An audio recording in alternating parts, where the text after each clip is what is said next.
একটা প্রজন্মকে নিয়ে বেশ কড়া ভাষায় সমালোচনা করা হয়েছে একটা সামাজিক প্রতিবেদনে বলা হচ্ছে তারা নাকি অস্থির আর লক্ষ্যহীন। তো আজকে আমরা এই পুরো বিষয়টা নিয়েই কথা বলবো, ব্যবচ্ছেদ করে দেখব যে এই সমালোচনার পেছনে আসলে যুক্তিগুলো কি চলুন তাহলে শুরু করা যাক। এই যে পুরো আলোচনার কেন্দ্রবিন্দু, সেটা কিন্তু একটাই বাক্য, এক অস্থির জেনারেশন আমরা। মানে লেখক তার মূল কথাটা এই এক লাইনে বলে দিয়েছেন। কিন্তু প্রশ্ন হলো, এই অস্থির বলতে ঠিক কী বোঝাতে চাইছেন তিনি? কিসের অস্থিরতা? আচ্ছা চলুন একটু একটু করে ব্যাপারটার গভীরে ঢোকা যাক। তো সবার আগে যে প্রশ্নটা আসে, লেখকের মূল অভিযোগটা ঠিক কি? তিনি বলছেন এই যে অস্থিরতা, এর জন্ম হয়েছে আসলে একটা গভীর লক্ষ্যহীনতা থেকে।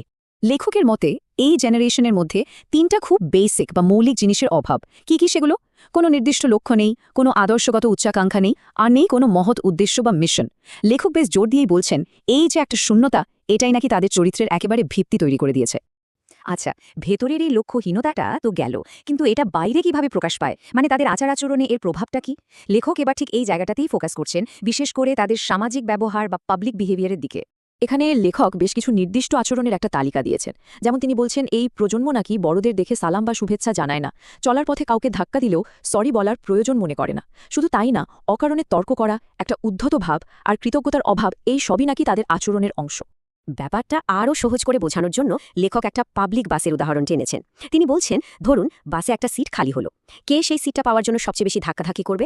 লেখকের মতে সবচেয়ে কম বয়সী ছেলে বা মেয়েটা, এমনকি তার দ্বিগুণ বয়সী কাউকে ধাক্কা দিয়েও হলেও সেই সিটটা নেবে। লেখকের কাছে এটা ভয়ঙ্কর এক আত্মকেন্দ্রিকতা আর অশ্রদ্ধার উদাহরণ।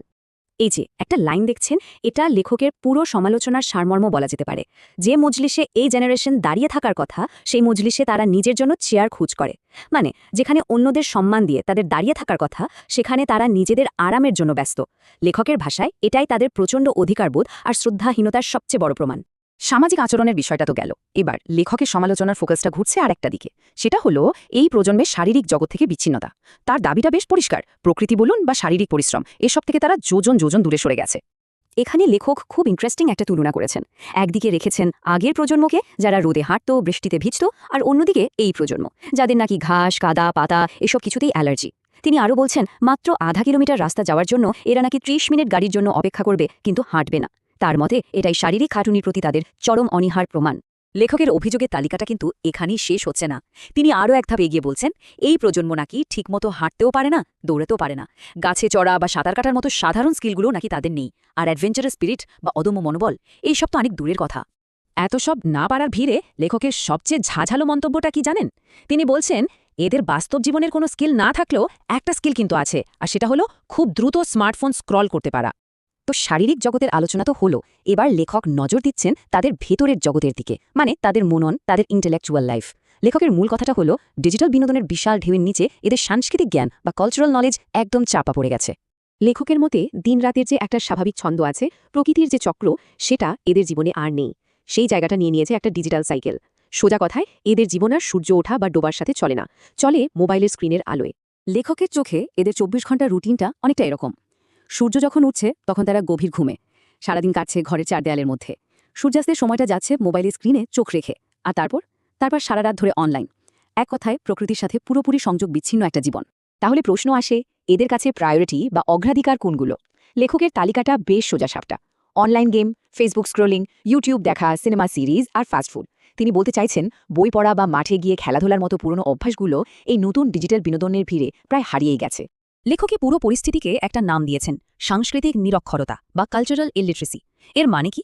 এর মানে হলো সাহিত্য, ইতিহাস বা কবিতার মতো যে মৌলিক সাংস্কৃতিক ভিত্তিগুলো আছে, সেগুলোর সাথে এদের কোনো রকম সংযোগই নেই। লেখকের অভিযোগটা আরও একটু স্পেসিফিক করা যাক। তিনি বলছেন এই প্রজন্ম নাকি নিজেদের সাহিত্যের দিকপাল, যেমন নজরুল, রবীন্দ্রনাথ বা ফররুখ, এদেরকেই চেনে না। আর সেখানে সাদি, রুমি বা হাফিজের মতো বিশ্ব সাহিত্যের কবিদের কথা তো সে তো অনেক দূরের ব্যাপার। তো এত সব সমালোচনার পর লেখক একদম শেষ পর্যায়ে চলে এসেছেন। তিনি তার ফাইনাল ভার্ডিক্ট বা চূড়ান্ত রায় দিচ্ছেন, আর এই রায়টা আগের সব অভিযোগকে এক জায়গায় এনে একটা বেশ বিধ্বংসী উপসংহার টানছে। তার চূড়ান্ত রায়টা কি? তিনি বলছেন এই প্রজন্মের চরিত্রের ৩টা মূল স্তম্ভই আসলে অনুপস্থিত। কি সেই ৩টা স্তম্ভ? মূল্যবোধ, শ্রদ্ধাবোধ আর শৃঙ্খলাবোধ। লেখকের মতে এই ৩টার অভাবেই তাদের মধ্যে সেই অস্থিরতা তৈরি হয়েছে, যেখান থেকে আমাদের এই আলোচনাটা শুরু হয়েছিল। আর শেষে আসছে লেখকের সবচেয়ে কঠিন, সবচেয়ে বিধ্বংসী মন্তব্যটা। এরা কি যে জানে না, সেটাও জানে না। মানে ব্যাপারটা শুধু এমন না যে তারা জানে না, সমস্যাটা হলো তারা যে জানে না সেই বিষয়টা সম্পর্কেও তারা পুরোপুরি বেখবর। তো আমরা দেখলাম লক্ষ্যহীনতা, সামাজিক বিচ্ছিন্নতা থেকে শুরু করে সাংস্কৃতিক শূন্যতা, একটা প্রজন্মের বিরুদ্ধে বেশ কিছু গুরুতর অভিযোগ তুলে ধরা হয়েছে। এখন লেখকের এই দৃষ্টিভঙ্গিটা যে বেশ একপেশে এবং বিতর্কিত তাতে কোনো সন্দেহ নেই, কিন্তু দিনের শেষে একটা প্রশ্ন থেকেই যায়, কোনো একটা জেনারেশনকে নিয়ে এমন কঠোর সমালোচনা এটা কি আমাদের প্রজন্মের পর প্রজন্মের মধ্যেকার বোঝাপড়াকে সাহায্য করে নাকি ব্যবধানটা আরও বাড়িয়ে দেয়?